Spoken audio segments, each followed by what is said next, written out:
June 1st, 1969. Room 1742. Queen Elizabeth Hotel, Montreal. John Lennon is sitting on a bed surrounded by reporters, cameras, and a crowd of invited guests. The room smells like cigarettes and optimism. Microphones are taped to furniture. A 4-track Ampex recorder sits in the corner, borrowed from a local studio owner who showed up an hour ago with 4 microphones and no questions. Lennon has an acoustic guitar. Tommy Smothers has another.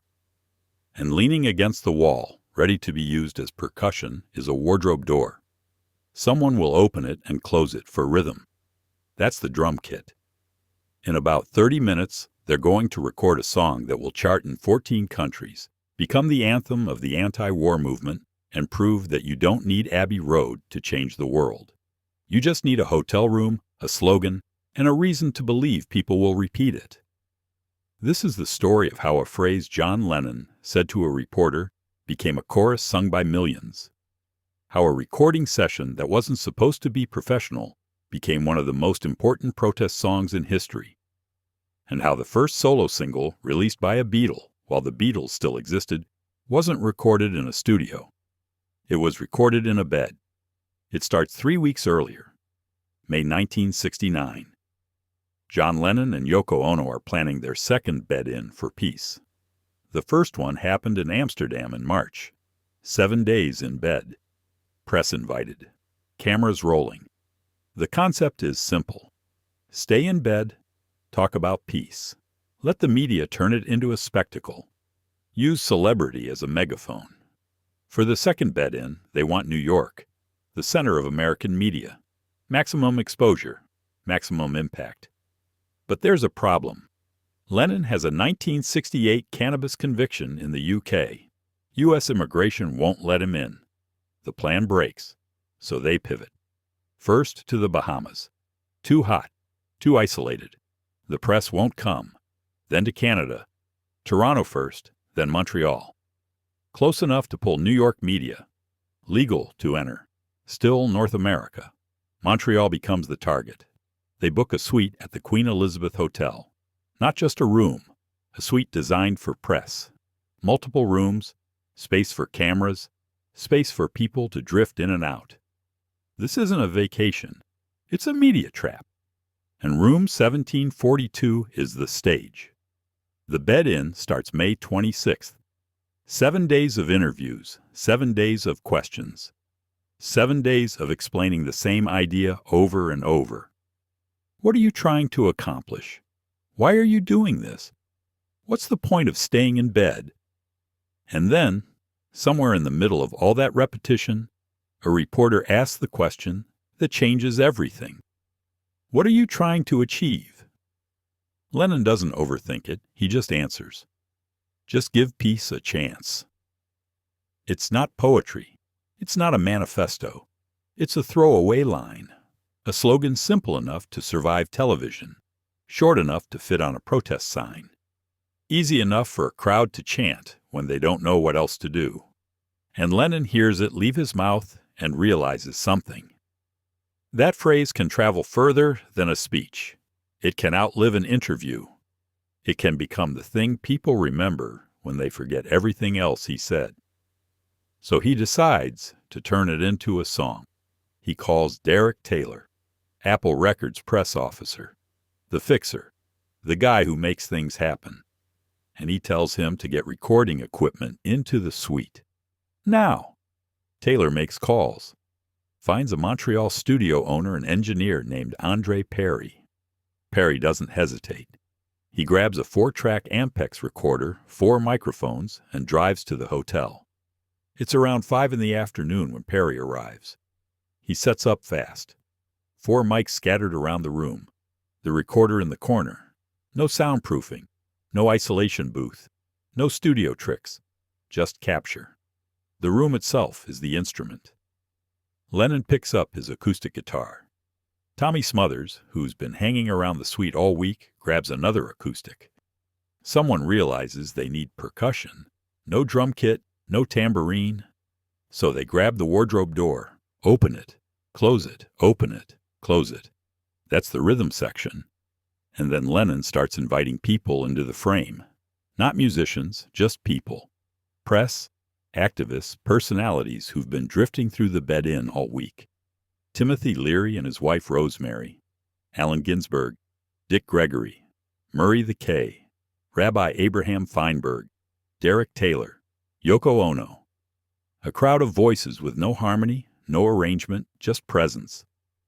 Lennon isn't writing a traditional song. He's writing a roll call, a snapshot of the room, a list of who was there when the phrase became a chorus. And some of those names end up in the lyrics, not as poetry, as evidence, proof that this moment happened, that these people were here. The recording starts. Lennon strums, Smothers follows. The wardrobe door opens and closes, and the room starts chanting. All we are saying is give peace a chance. Over and over. No verse, no bridge, just the hook. The phrase repeated until it stops being a sentence and becomes a mantra. Until it stops being Lennon's idea and becomes everyone's. The take lasts over 7 minutes, one long hypnotic loop. And when it's done, Lennon knows it works. Because the song isn't about musicianship, it's about repetition. It's about making something so simple that a crowd of 10,000 people can sing it without a lyric sheet. So universal that it doesn't need explanation. So direct that it bypasses the brain and goes straight to the gut. Within days, the recording is being mixed. Within weeks, it's being pressed. And on July 4th, 1969, Give Peace a Chance is released in the UK. July 7th in the US. Apple Records. Credited to the Plastic Ono Band, not the Beatles. Not a solo John Lennon release. A new name, a new project. The first solo single by a Beatle while the Beatles still exist. The songwriting credit? Lennon-McCartney. The old partnership. The old brand. Even as Lennon steps out, the shadow of the Beatles follows. But this time, it doesn't matter. The song isn't about who wrote it. It's about who sings it. And people sing it. Everywhere. The single hits number 2 in the UK. Number 14 on the US Billboard Hot 100. It charts across Europe, Canada, Australia. It becomes the anthem of the moratorium to end the war in Vietnam. 500,000 people in Washington, D.C., singing the chorus in unison. Protest marches. College campuses. Concert stages. The phrase escapes the hotel room and becomes bigger than Lennon.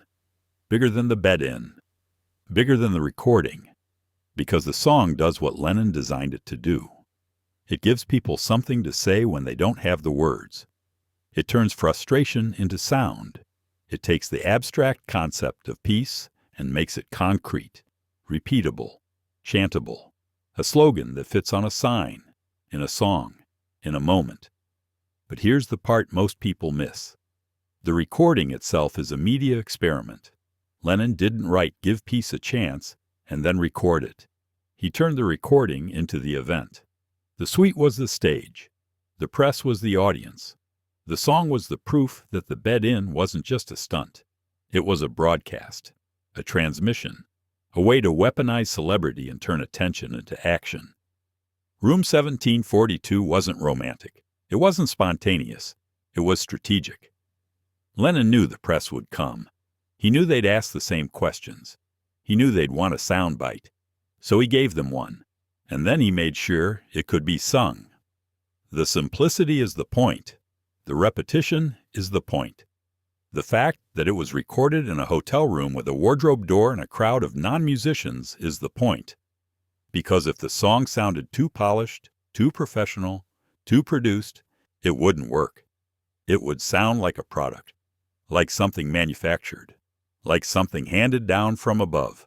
But Give Peace a Chance sounds like something anyone could have made, like something that came from the ground up, like something that belonged to the people singing it, not the person who wrote it. And that's why it works. That's why it spreads. That's why it survives. Lennon understood something most artists don't. You can't force an anthem. You can't design a protest song in a boardroom. You can only create the conditions for one to emerge. And then you have to let it go. Let it be owned by the people who need it. Let it mean whatever they need it to mean. Give Peace a Chance isn't Lennon's song. It's the crowd's song. He just wrote it down. The bed-in ends. The press moves on. Lennon moves on. The Beatles are still together, but barely. Within months, they'll be done. Within years, Lennon will be living in New York, fighting deportation, recording solo albums, and becoming the target of FBI surveillance because of songs like this one. But in June 1969, none of that has happened yet. In June 1969, John Lennon is sitting in a hotel room in Montreal with a borrowed recorder and a phrase that escaped. And he's turning it into the song people will sing when they march, when they protest, when they need something louder than silence and simpler than rage. The recording session lasts a few hours. The single takes a few weeks to release.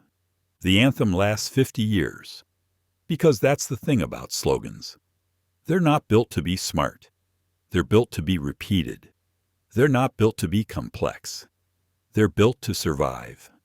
And Give Peace a Chance survives because it's so simple it can't be killed, so direct it can't be misunderstood, so universal it belongs to everyone who sings it.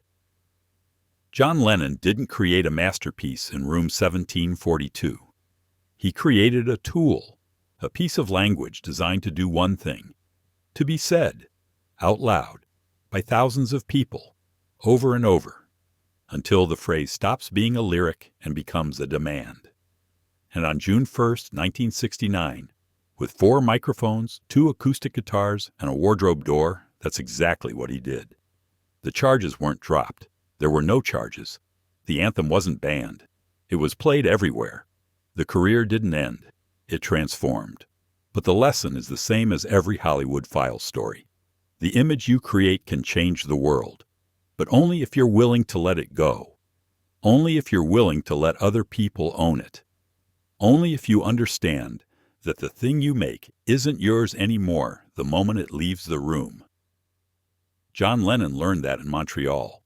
He learned that a slogan is more powerful than a song, that repetition is more powerful than complexity, that a hotel room full of people chanting the same phrase over and over is more powerful than a symphony.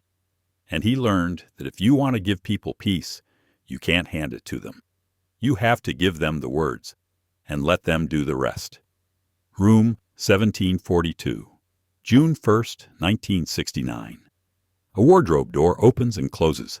A crowd chants. A phrase escapes. And 50 years later, people are still singing it. Because the outlaw bit didn't get out of hand. The peace bit did. And unlike Waylon Jennings, John Lennon didn't try to stop it. He let it go. And it's still going.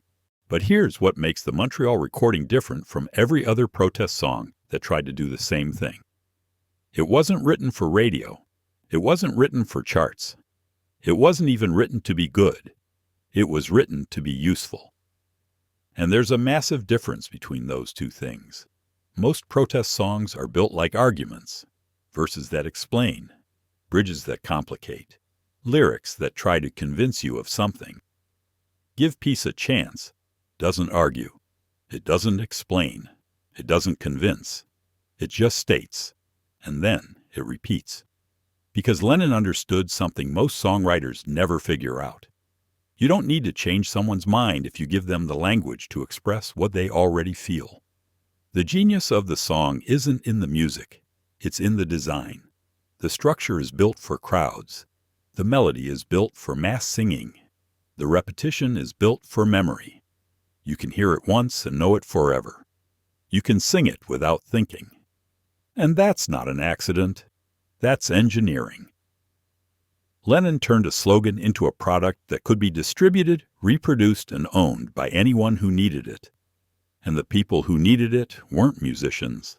They were marchers, students, activists, people standing in the rain holding signs, people who didn't have the vocabulary to articulate their anger, but had the voice to chant 8 words over and over until someone listened. The recording itself becomes proof of concept. The roughness isn't a flaw, it's the feature. Because if a crowd of non-singers in a hotel room can make it sound powerful, then any crowd anywhere can do the same thing. The song doesn't require talent. It requires participation. And participation is what turns a recording into a movement. Within months, the phrase shows up everywhere Lennon didn't plan for. Painted on walls in London, shouted at rallies in San Francisco, chanted outside the White House. The song stops being his and becomes theirs. The people who sing it don't think of it as a John Lennon song. They think of it as their song. The one they were singing when they marched. The one they were singing when they got arrested. The one they were singing when they finally felt like they had something to say. And that's the real reason it works. Not because it's clever, not because it's profound, but because it's transferable. It moves from person to person without losing meaning. It adapts to every situation without changing shape. It's the same 8 words, whether you're singing it in 1969 or 2025. Whether you're protesting a war demanding change, or just trying to make noise loud enough that someone in power has to hear it. Lennon never tried to control what the song meant. He never tried to own its legacy. He wrote it, recorded it, released it, and walked away. And by walking away, he let it become bigger than him. Let it mean more than he intended. Let it belong to the people who needed it most. That's the difference between creating art and creating a tool. Art is something you hold on to, something you sign, something you protect. A tool is something you hand over, something you release into the world and trust other people to use. Lennon didn't create art in room 1742. He created a tool, and then he gave it away. The bed in itself fades from memory. The press moves on, the novelty wears off. But the song doesn't fade. It grows, it spreads, it outlives the event that created it. Because the event was temporary, the song is portable. And 50 years later, when people talk about protest music, they don't talk about complex arrangements or poetic lyrics or virtuoso performances. They talk about the songs you can sing without a microphone, the songs that work in a crowd, the songs that turn individuals into a unified voice. And Give Peace a Chance is the blueprint for all of them. Because John Lennon figured out what most artists never do. The most powerful thing you can create isn't something people admire. It's something people use. And the most radical thing you can do as an artist isn't to make something perfect. It's to make something that works when it's broken. When it's sung off-key by people who don't know the verses. When it's chanted by people who've never heard the original recording. When it's shouted by people who don't even know who wrote it. That's when you know you've made something that matters. When it stops being yours. When it stops needing you. When it works without you in the room. Room 1742 was never a studio. It was a launch pad. And what Lennon launched that day in June 1969 is still in orbit, still being sung, still being used, still doing exactly what it was designed to do. Give people the words. Let them do the rest. And don't be surprised when those words end up meaning more than you ever imagined.